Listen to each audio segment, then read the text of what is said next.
Bonjour, dans cette deuxième vidéo consacrée au cycle du carbone, nous allons constater qu'il n'y a pas qu'un cycle du carbone, mais il y en a deux, le cycle court et le cycle long. Le cycle court, on va commencer par une petite histoire de pomme de terre. Vous plantez une pomme de terre et vous constatez qu'au bout de quelques mois, vous avez une sacrée biomasse, donc un grand plant de pommes de terre avec beaucoup de patates, et vous vous demandez d'où vient toute cette matière organique. Eh bien, cette biomasse provient de la captation de CO2 par notre plant de pommes de terre grâce à la photosynthèse et au cycle de Calvin. Et si vous décidez de manger ces pommes de terre, vous auriez bien raison, eh bien vous allez dégrader le glucose de ces pommes de terre et en contrepartie, vous allez libérer du CO2 que vous allez rejeter dans l'atmosphère. Et si votre questionnement, c'est de vous dire est-ce que vous augmentez l'effet de serre par votre libération de CO2 par votre respiration, la réponse est non, puisque ce CO2 venait à peine d'être capté par la pomme de terre il y a quelques jours, quelques semaines, quelques mois. Donc vous n'avez pas modifié la quantité de carbone à proprement parler dans l'atmosphère. Donc pas de problématique d'effet de serre ici vous concernant. On est sur du cycle court de carbone. Alors ce cycle court, il peut être un petit peu plus long. Je pense ici par exemple aux arbres qui captent eux aussi du CO2, qui le transforment en glucose, qui distribuent, donc ce sont les feuilles qui font ce glucose. Une sève élaborée va partir de ces feuilles pour aller diffuser partout au niveau de notre arbre en passant par ce qu'on appelle un tissu, le phloème, hein, des vaisseaux de sève qui vont distribuer ce glucose un petit peu partout dans notre arbre et permettre la, la, la, la formation de biomasse au niveau de cet arbre. Et donc toute la biomasse de notre arbre provient au final de carbone atmosphérique capté grâce à la photosynthèse et au cycle de Calvin. Bien sûr, pour avoir cette sève élaborée, il faut qu'on ait une sève brute qui remonte des racines pour aller vers les feuilles et pour fournir de l'eau et des sels minéraux d'ailleurs aussi à nos feuilles. Ensuite, on repart pour un tour. Donc que ce soit notre plant de pommes de terre ou que ce soit notre arbre, je constate qu'en fait le carbone qui était dans l'air se trouve dans la biomasse. Ces deux zones-là, c'est ce qu'on appelle des réservoirs de carbone. Autre réservoir présent, on a le sol et l'eau. Donc quatre réservoirs possibles, eau, sol, air et biomasse. Les transferts de carbone d'un réservoir à un autre, c'est ce qu'on appelle des puits. Ici, nous, on a discuté d'un puits, donc captation de CO2 de l'air vers la biomasse et puis relargage de CO2 de la biomasse vers le CO2. Ici, ce sont deux puits de carbone. Que ce soit les écosystèmes terrestres ou les écosystèmes aquatiques, on constate que l'ensemble des écosystèmes dépendent de cette captation de CO2 par les producteurs primaires pour former de la biomasse. Donc ici, on est au niveau de cycles qu'on appelle des cycles courts du carbone. Une partie de cette biomasse qui ne va pas retourner dans la chaîne alimentaire va être enfouie dans les sous-sols, enfouie pour de nombreuses années. Donc ça nous amène à parler du cycle long du carbone. On va refaire à peu près le même schéma. Donc on retrouve à droite nos réservoirs, air, sol et eau. Pour ce qui est de la biomasse, je l'ai barré parce qu'en fait, cette biomasse non vivante va être enfouie dans nos sous-sols. Par exemple, ici, je l'ai représenté au niveau des océans avec de la biomasse représentée par les points verts qui meurt et qui va sédimenter dans le fond des océans, mais aussi du carbone sous la forme de calcaire qui va aussi sédimenter dans le fond des océans. Donc l'enfouissement de ce carbone va rester longtemps dans ces sous-sols et peut même être transformé, alors il faut des millions d'années pour que cette transformation ait lieu, en gaz naturel, en pétrole ou autre. Ce carbone qui se trouvait dans les sous-sols va être relargué par le volcanisme dans l'atmosphère sous la forme de CO2. Donc ici, on a du carbone ça faisait bien longtemps qu'il n'avait pas vu l'atmosphère, qui est relargué, ça faisait plusieurs millions d'années qu'il était présent dans nos sols. On est sur des cycles longs de carbone.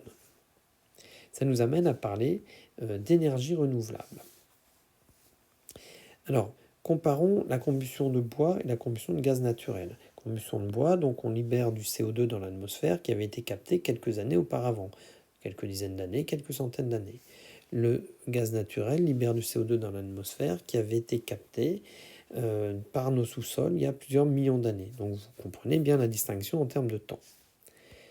Ce que je constate, c'est que plus j'ai de CO2 dans l'air, plus j'ai d'augmentation de température. Donc plus je consomme des énergies fossiles, plus je vais avoir de gaz à effet de serre, plus ma température va être élevée. Tout cela est basé sur la notion d'effet de serre, sachant que la Terre est chauffée par notre Soleil, donc la flèche jaune, et notre planète, puisqu'elle a une certaine chaleur, va libérer, elle, vers l'espace, des rayonnements infrarouges. Une partie des rayonnements infrarouges vont être bloqués au niveau de notre planète par les gaz à effet de serre, dont le CO2, le CH4, l'eau, et donc c'est la flèche violette. Plus j'ai de gaz à effet de serre, plus j'ai d'énergie qui va rester bloquée au niveau de notre planète. Donc plus ma planète va chauffer. Donc plus j'utilise d'énergie fossile, plus j'ai de gaz à effet de serre, plus j'ai une température qui augmente. Alors, je retiens quand même l'effet de serre, avant d'être une problématique anthropique donc, liée à notre combustion d'énergie fossile, c'est d'abord une vertu de la nature, puisque sans cet effet de serre, pas de vie sur la planète, sans effet de serre moins 19 degrés, avec effet de serre 15 degrés. Le problème maintenant, c'est ce qu'on est en train d'en faire. C'est l'augmentation de cet effet de serre du fait du forçage anthropique. Et donc, jusqu'à combien de degrés? 1,5, 2 degrés. Dans tous les cas, il y a d'effroyables conséquences. Je vous laisse lire le rapport du GIEC sur cette augmentation à 1,5 degrés. Vous verrez qu'effectivement, ça n'est pas anodin. Donc, on est dans une configuration depuis le 19e siècle d'utilisation très importante d'énergie fossile. On a multiplié par 40% la quantité de CO2 dans l'atmosphère en 200 ans. Alors, qu'est-ce qu'il va falloir faire? Il va falloir changer. Forcément, changer d'habitude et changer d'énergie. Alors, attention aux fausses bonnes idées, cependant. Est-ce qu'une voiture électrique est forcément moins polluante qu'une voiture non électrique? Tout dépend d'où vient l'électricité. Si notre électricité est produite par des centrales à charbon, non, elle n'est pas moins polluante. Si par contre vous avez des pays avec un mix énergétique avec moins de carbone libéré dans l'atmosphère, alors oui, on aura un gain ici en termes de limitation du réchauffement climatique. Bien sûr, il y a d'autres problèmes environnementaux qui peuvent exister selon les énergies. Passons maintenant à un dernier point que je voulais développer avec vous, c'est l'acidification des océans. L'une des observations des scientifiques, c'est que les océans ont capté énormément de carbone, et donc notamment depuis depuis le 19e siècle, ils ont capté l'équivalent de 30% de ce qui avait été émis par l'homme. Donc ils ont limité considérablement le réchauffement climatique. Et effectivement, les océans, c'est un énorme réservoir de carbone. On en trouve au niveau de la biomasse et au niveau des eaux de surface et de profondeur. Mais on en trouve aussi au niveau des sous-sols. Alors, regardons un petit peu ce qui se passe au niveau de nos océans. Pourquoi ce sont de formidables puits de CO2 et un formidable tampon? D'abord parce que ce carbone, bien sûr, il peut être capté par la biomasse pour produire de la biomasse. Donc c'est ce qu'on appelle la pompe biologique. Ensuite, parce que ce carbone, il va se trouver sous la forme de CO2 dissous, donc il est capté par simple diffusion et solubilité de ce CO2 dans l'eau. Et globalement, ce CO2 qui réagit avec l'eau va nous donner, vous le savez bien, du HCO3- et du CO3-, donc libérer des H+, donc acidifier nos océans. L'acidification, elle vient de là. Mais CaCO3- et CO3- peuvent donner des calcaires, soit de manière chimique, soit pour le vivant, puisqu'il y a des organismes vivants qui ont absolument besoin d'avoir un exosquelette, et notamment des exosquelettes en calcaire. Ces éléments calcaires, qu'ils soient chimiques ou biologiques, à la mort de l'organisme ou lors de la production de ce calcaire, vont sédimenter naturellement vers les fonds marins, et pourquoi pas être enfouis pendant des millions d'années dans les sous-sols. Alors bien sûr, on a une diffusion de tout ce carbone au sein des océans par la notion de courant marin. Donc les courants en fait vont avoir tendance à bien sûr diffuser toute cette masse de carbone de la surface vers la profondeur et ensuite tout le, dans toute la profondeur de nos océans de l'Atlantique vers le Pacifique. Vous pourrez regarder, il y a des cartographies qui sont assez bien faites là-dessus. Bref, donc ici, on a les océans qui sont extrêmement importants par rapport à la captation de CO2 atmosphérique. Sachez un petit chiffre que chaque année, eh bien, on brûle l'équivalent d'1 million d'années de carbone qui a été piégé par les sous-sols. Une année égale 1 million d'années de carbone que l'on fait ressortir des sous-sols. C'est incroyable, c'est énorme. Alors est-ce que ces océans vont pouvoir capter indéfiniment notre carbone? Eh bien non. Il y a même des risques de relargage si la température augmente trop. Relargage de CO2, de sortie aussi de CH4 des océans, puisqu'il y a des poches de CH4 dans les océans, et si la température augmente, il y a un risque de sortie de ce CH4, et donc risque d'augmentation d'effet de serre, donc une sorte d'effet boomerang. Il y a aussi, bien sûr, la problématique, si je suis un organisme, de limitation de la formation de mon exosquelette. Et comme il y a pas mal de planctons qui ont besoin de cet exosquelette, et ben on va se retrouver avec, on peut se retrouver avec une chaîne alimentaire tronquée à la base.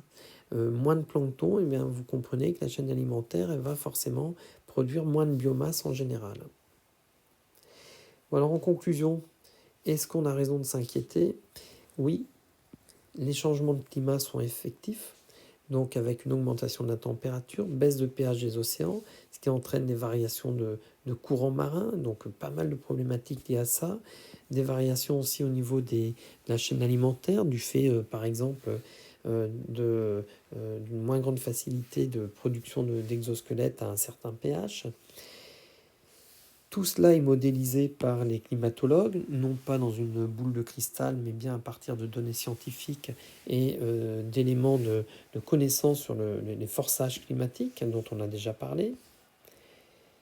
4 grands domaines produisent une augmentation considérable de gaz à effet de serre dans notre atmosphère. C'est la combustion, notamment combustion des énergies fossiles, le ciment aussi, faire du ciment, ça demande beaucoup de chaleur, donc au final beaucoup d'énergie, et donc ça entraîne la libération de beaucoup de CO2, la déforestation, l'usage des terres aussi. Ce sont vraiment les 4 éléments qui sont